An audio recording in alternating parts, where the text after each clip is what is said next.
Hey guys, Kyle Millen here with STILLEN, and today I'm excited to talk with you about the new cold air intake design that we've been working on for the 2022 3.4 liter twin turbo V6 Toyota Tundras.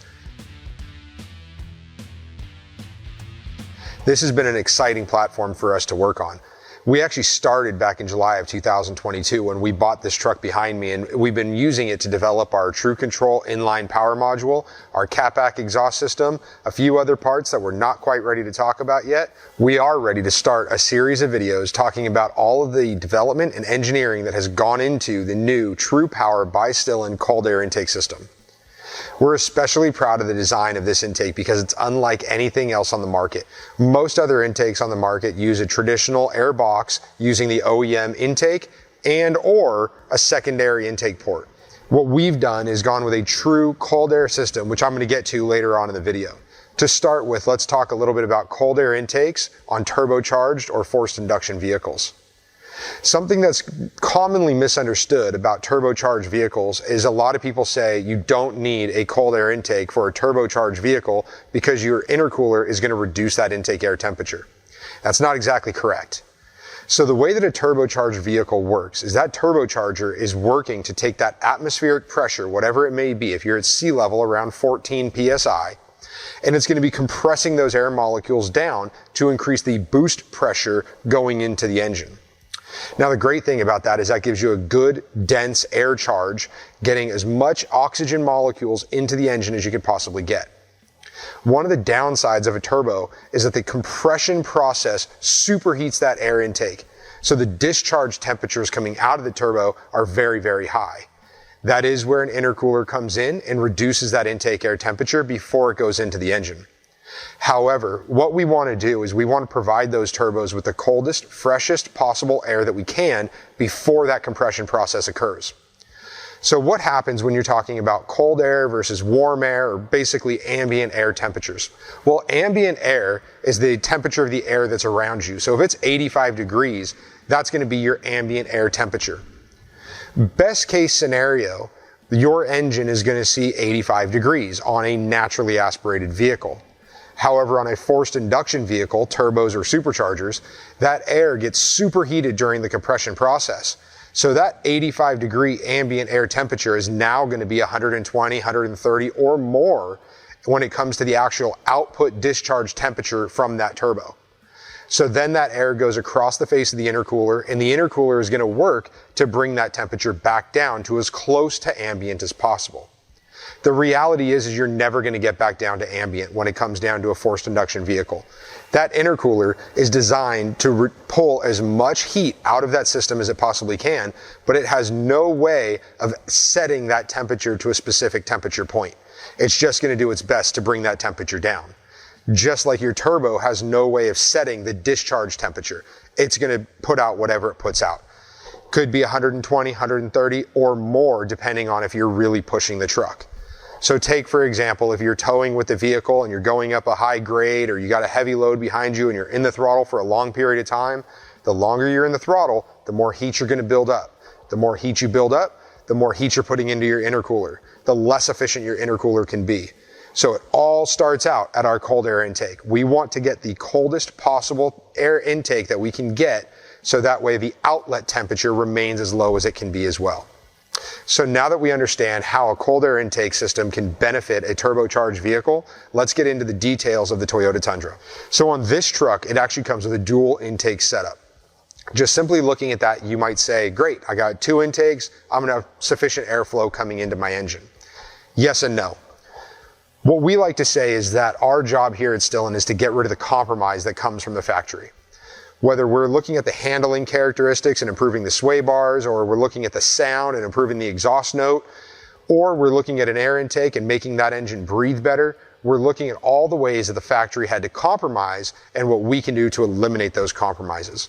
And those compromises can come from a number of different reasons. Cost is usually number one.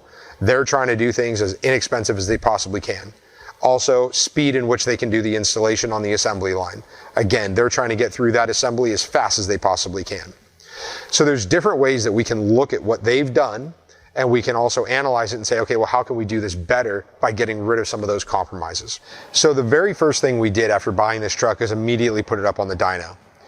We wanted to establish baseline results so that we had good baseline numbers for our exhaust, our TRUControl, and our air intake system. During that testing, we started to open up the air intake a little bit to see if we could make that engine breathe a little bit better and gain some power. And immediately we saw gains. So we started taking that down the next steps, and we started to figure out where we could route that air from. The best way to get cold air for your vehicle is finding a good source towards the front of the vehicle. You want to get as far away from the radiators or any of that airflow blowing through the engine bay as you can possibly get. So we started to take a look at our second gen Toyota Tundra cold air intake system.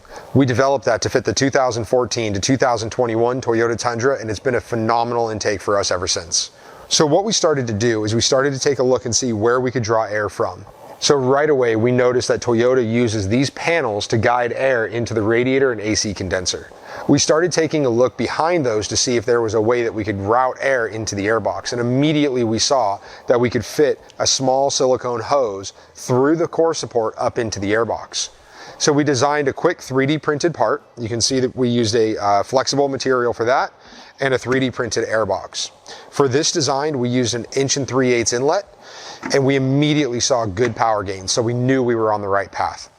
For the purpose of this video, we're not going to talk about horsepower gains. That's going to come in later videos. This video is just about the idea and the concept that led us down the path of our cold air intake development. So once we knew that we made good power with this, we started to 3D scan the engine bay and the front core support and the entire front of the vehicle. We wanted to optimize that space as much as we possibly could so that we could get as much airflow going into that airbox as we possibly could.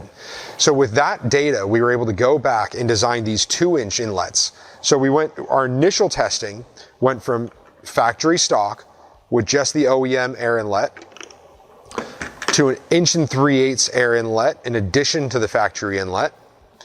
Then we went all the way up to a 2-inch air inlet system. When we installed this on the vehicle, we immediately made fantastic power, and we knew that we had optimized that space as best as we possibly could. So then we started to take a look at the ducts themselves. As I mentioned, from the factory, they already come with plastic panels on here, so we started to modify those panels.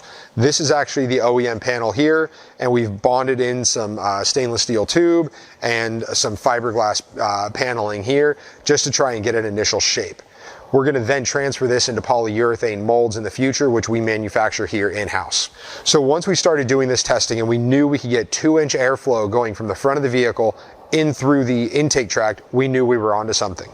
One of the first things that we start to look at when we're designing any air intake system that pulls air from the front of the vehicle is how can we do it in a safe and reliable manner for the life of that vehicle. We've been designing air intake systems just like this since about 2003, 2004, going back to the 350Z. And then we have another one for the Gen 3 cold air intakes that we designed for the 2009 Infiniti G37s and the Nissan 370Zs. And like I said earlier, the 2014 to 2021 Toyota Tundras. We have a lot of experience when it comes to pulling air from the front of the vehicle without pulling in anything that we don't want coming in through the front of the vehicle, such as rain or moisture or anything of that nature. So then once we knew where we were going to be pulling our air from, we started to look at how we can incorporate designs that would reject that water from getting up into the intake system. So what you can see is we took that design and we gave it about a 90-degree bend going into the actual intake elbow, and then that elbow goes up into the airbox. You can see the airbox is designed at an angle so that the air can't really go up. It doesn't want to do that. That's not a natural flow for the water. I think I said air there, I meant water. So we started playing with the different shapes and different designs of the silicone couplers. You can see we actually started out with a rectangular inlet. We then moved on to a circular. This gave us more volume and also gave us better workflow so that we could avoid all that water. And then we started going on to the larger air inlets as well. So in the end, where we've ended up is we have a 2-inch inlet as well as the factory air inlet. So our airbox is designed to go on the top of the OEM airbox. This way we're still getting our good air source from the factory, and we're actually doubling that air source with good fresh cold air coming through the front of the vehicle. We're really excited to go into more details about this particular cold air intake system. As I say, we're going to be dedicating an entire series talking about this intake, everything that we've done for it, all the horsepower gains that we saw, and how they complement the TRUControl power module and our Cat-Back exhaust system. Stay tuned, as we're also going to be talking about more upgrades that we have coming for the intercooler system for this fantastic truck. As we bring these products to you, if you have any questions, please feel free to drop a note in the comments section, and we're going to do our best to answer them in later videos. As always, thanks so much for watching, and have a great day.